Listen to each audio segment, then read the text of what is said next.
Welcome to the RHS Hampton Court Flower Show. Now this year the show has been divided up into 3 sections, and tonight we'll be looking primarily at the grow section. This is where you will find the floral marquee, the plant nurseries, the garden sundries, everything to do with growing plants. But we'll also be looking at the growth of awareness of various issues. So, coming up on tonight's programme.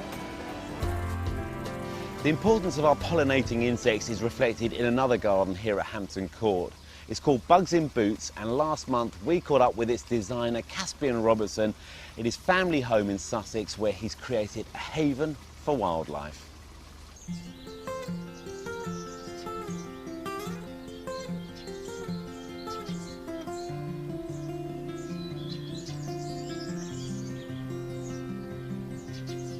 Family and I moved here about 15 years ago. This area behind me was just so overgrown with bracken and briar, loose paving slabs. And it was so bad that my dad didn't even realise there was a pond there. So as he was walking through the area one day, he stumbled in and broke his leg. And so when that happened, I thought, well, that'd be a fun project just to pull the area out, redesign it, put some lovely plants in. And that's where my absolute love of gardening kicked off, and I haven't looked back since. This garden all got redesigned over the course of several years, creating lovely spaces with distinct feels, always with an ecological aspect in mind. I've got a particular passion for that. So being a gardener, you're sharing the space with nature and with the animals, so you have to provide for that. The first thing we did was redo the pond. So you have the deeper water for the newts, for the frogs, and the shallower stuff for the frog spawn. With the plantings, you've got to make sure you have not only the marginals, but nice columnar planting. The iris in particular is especially good for the emerging dragonflies and damselflies. So I was particularly keen to add an area for animals to hibernate over winter. So we put rockery behind it, and that also allowed us to introduce running waters to oxygenate it.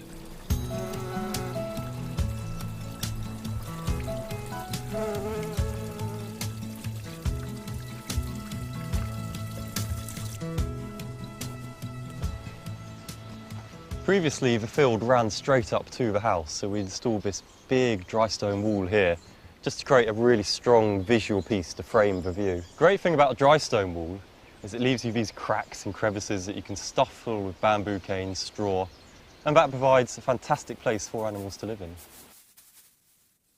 We've also taken some soil and rubbed it into some of these gaps, and that will allow the plants to self-seed over time and really green over the wall. So that will not only soften the impact of the hard landscaping piece, will also provide more habitat, more space for animals to exist in.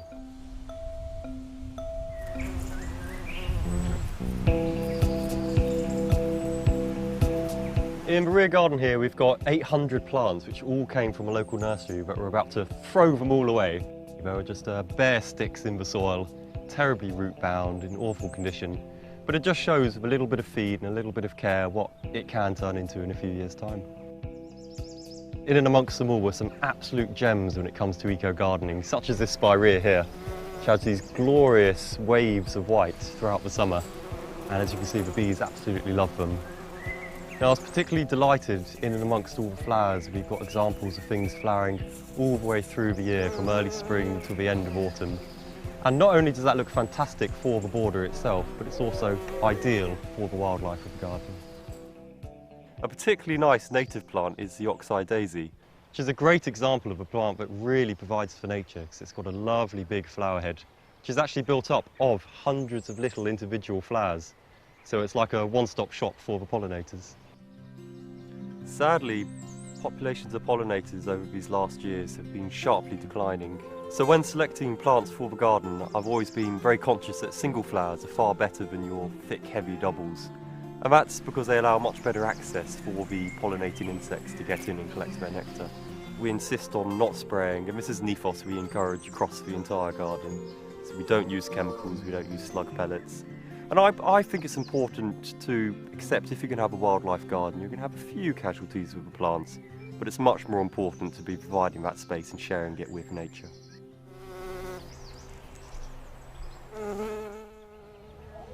Well, I'm here on Caspian's garden with Caspian and Helen Bostock, who's the RHS wildlife expert. Caspian, you've got to be pleased with your garden. It's looking great. I am, Joe. Absolutely thrilled to bits of it. It's so proud. And a wonderful colour everywhere as well. Yeah, I love the plants. I like these columns as well. You've stuffed all the little gaps with... That's right. It's just such a simple idea. When you've got dry stone walling, create a habitat for wildlife. So pop it full of bamboo and straw, and it gives a great place for it to live in. Now, the idea behind this garden came about through quite a strange story, didn't Yes, it? well, I was actually trying to tune into the cricket on Radio 4.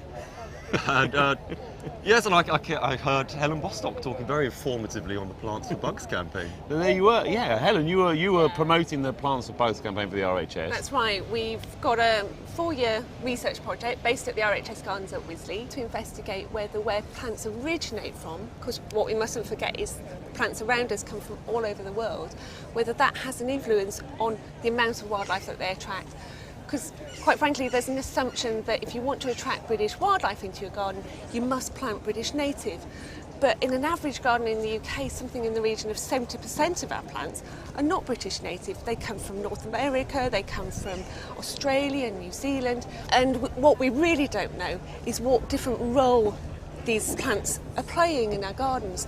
It might be, for example, that spiders really don't care where the plants come from, yet something like hoverflies, a really great pollinating insect, actually is very picky about it. And the early findings is that just plants are generally good for wildlife all round, or? Yeah, well, Joe, we're in the 4th and final year of sampling, so we're still pre-results, but an early look at data from years 1 to 3 suggests that whatever you plant, it's going to be really good for wildlife. We're finding really good numbers of invertebrates, everything from ground beetles up to your bees and butterflies. The important thing is that you need to get the plants in the garden. Absolutely. Well, there's plenty of plants in this garden. So, Well yeah. done. Nice to meet you both. Pleasure.